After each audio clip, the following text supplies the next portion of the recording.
The night was still, yet heavy.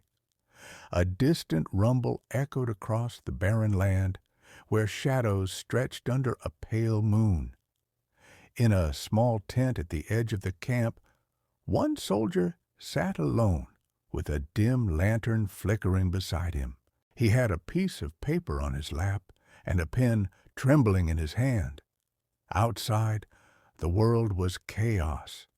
Whispers of enemy movements, the sound of boots on gravel, the weight of uncertainty pressing down on every chest.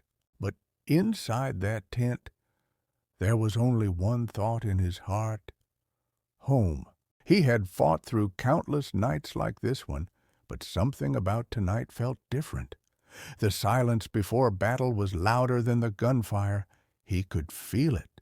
Tomorrow might never come. And so he began to write. My love, if you're reading this, then fate has taken a path I feared but could never stop. Tonight, as I sit here, I'm not a soldier. I'm simply your husband, your father, the man who still remembers every detail of the life we built together.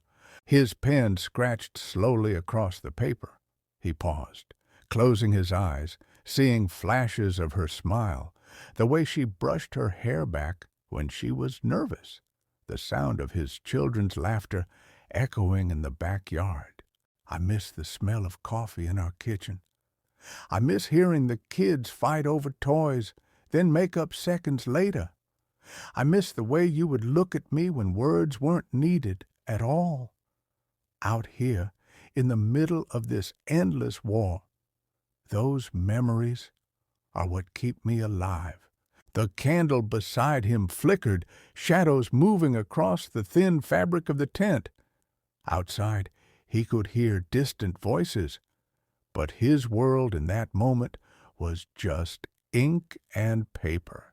He stopped writing for a moment and pressed his hands against his face. His heart was pounding, not from fear of the enemy, but from the thought of his family waking up one day without him. I need you to know something, he wrote again.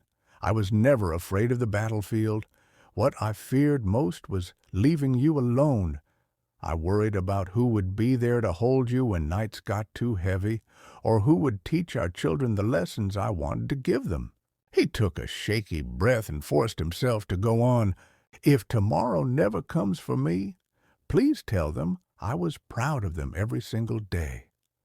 Tell them that bravery is not carrying a weapon. It is carrying kindness. It is standing tall when life tries to break you. I want them to live with hope, not with my shadow. The words blurred before his eyes, but he refused to stop.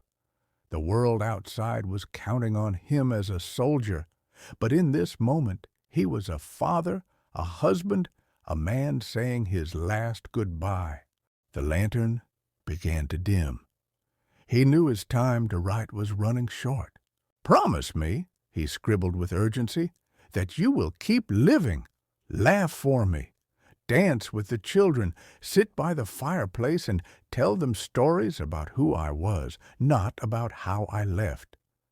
Do not let grief steal the life we dreamed of together. His hand trembled as he signed the last words. I will always be with you, in the sunrise you wake to, in the wind that brushes against your face, and in the hearts of our children. Even if I fall, my love for you will never die. He folded the paper carefully, placed it in a small envelope, and sealed it with shaking hands. Then he tucked it inside his uniform pocket, whispering, "Find its way home." Moments later, the call came. The night erupted with movement. Boots thundered, weapons clutched, hearts braced for what was to come. And he stepped out of the tent, leaving his final goodbye behind. Weeks later, back in a quiet town thousands of miles away, the envelope arrived. His wife sat at the kitchen table, the same table where they had shared meals, laughter, and dreams, holding the letter he had written under the pale light of a lantern.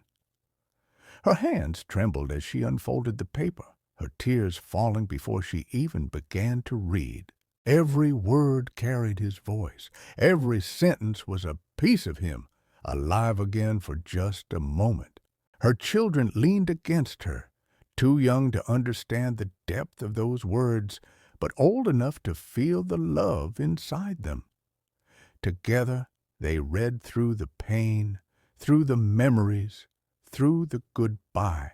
And though the man was gone, his words gave them strength, because his final goodbye wasn't an ending. It was the beginning of their promise to keep living just as he had asked.